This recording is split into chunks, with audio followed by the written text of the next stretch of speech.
Okay, so Doctor, we were talking about, you talked earlier about going back to school and getting your kids prepared for going back to school. Yeah. What are some of the things that they should be looking at in terms of allergies? Well, the biggest issue are the kids with severe allergies.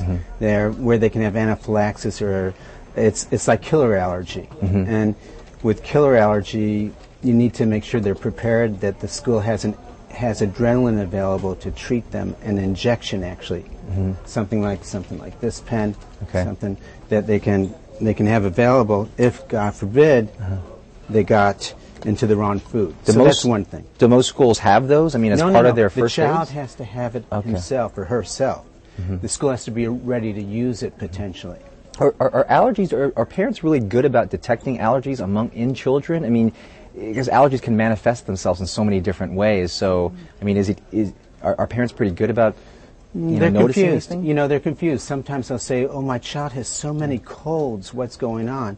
And the child will say, "No, I don't have colds. It's just in the morning I sneeze." And what it is it may be the dust mites that are in the bed. And then the child goes to school, and the teacher complains, says that Johnny has a cold. You brought Johnny again to the school. What's going on?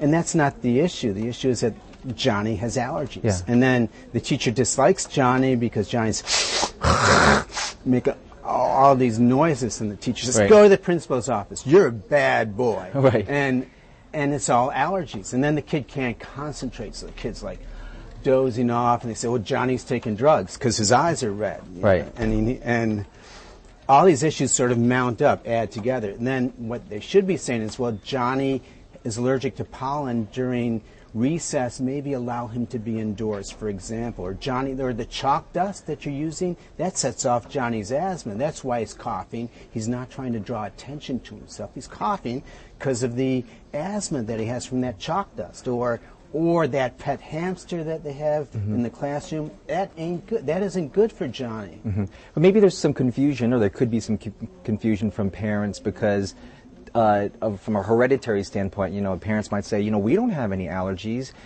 Is that vice versa? From a hereditary point of view, they do have allergies, so they don't think anything's wrong.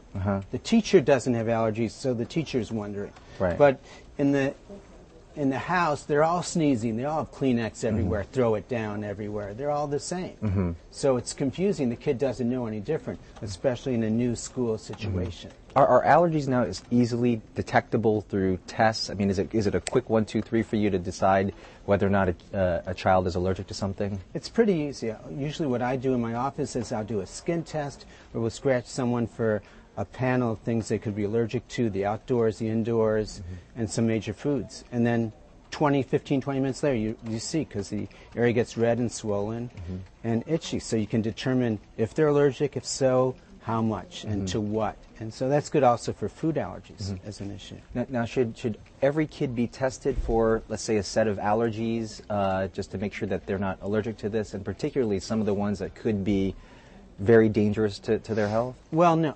Well, to some extent, they know already. If they're allergic severely to peanuts, they know there's an issue.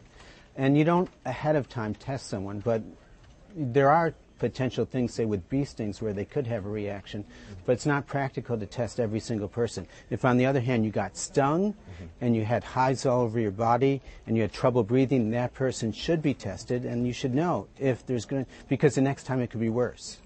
Graduate from kids to teenagers to adults. I mean, you can develop allergies, right, over the course of a lifetime? There's sometimes an allergic march. You start with eczema, say the skin, and then you graduate to, say, asthma, then you graduate to hay fever, and then a young adult like you might get sinus problems where you get these headaches or fatigue, allergy fatigue. So it varies with a different age. And then when they're 60, you may go back to asthma again.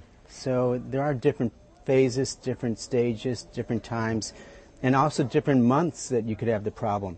In the East Coast right now, it's short ragweed that's a problem. 3 months from now, it's mold that's a problem. So that varies accordingly. In this area, now we have these fires, these wildfires, and the dust that gets kicked up in the air. Up north, there's all the smoke that's in the air. Can people be allergic to that sort of thing? And people who have asthma and are allergic anyway and already have compromised lung function are that much worse, because that's an irritant, just like a cold air is an irritant also. The small particles in smoke irritate the chest, and if it's already weak, it's going to have more problems, again, with wheezing or coughing or shortness of breath or chest tightness or dislike for any activity. A lot of these kids end up to be watchers as opposed to doers. They eat chips and get fat as opposed to play outdoors. Is it easy enough to prescribe yourself and just say, let's say, I think I have an allergy because I don't think I have a cold. Maybe I should just go to the drugstore and get an over-the-counter antihistamine or something that deals with allergies? It's easy enough to do that, but you're not always right, because I didn't know what I was allergic to, even though I was an allergist. I got tested and I was wrong. I was allergic, but to different things. So now I adjusted what I get exposed to, and things are better. There are over-the-counter medicines like loratadine or Claritin that are definitely good and definitely help reduce symptoms, and you have less problems in terms of sedation or tiredness from that. Yeah. So bottom line, listen to your body, and maybe when you go to the doctor, you should make sure you tell them these are the things that are wrong, and have these tests done just to make sure that you don't have the allergies. Not every doctor is going to do the test. You know, problems with doctors is that we're thinking about life and death and if we're going to get sued. And no one's going to get sued for stuff he knows. But listen to the person and listen to what bothers them. I have many patients that say I saved their life. I didn't save their life, but I made them much more comfortable, and the quality of life is what we're going for.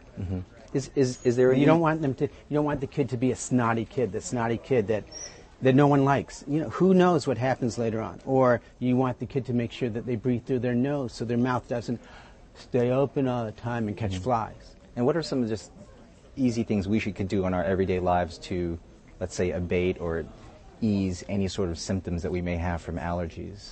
If there's outdoor things, you could close your windows. You could use air conditioning. You could use a HEPA, H-E-P-A air filter. These are things that are good to prevent allergies. If you're outdoors, you may want to, again, stay away from the gardener who's kicking up all the dust and all the pollen in the air. So you may want to do those things. Okay.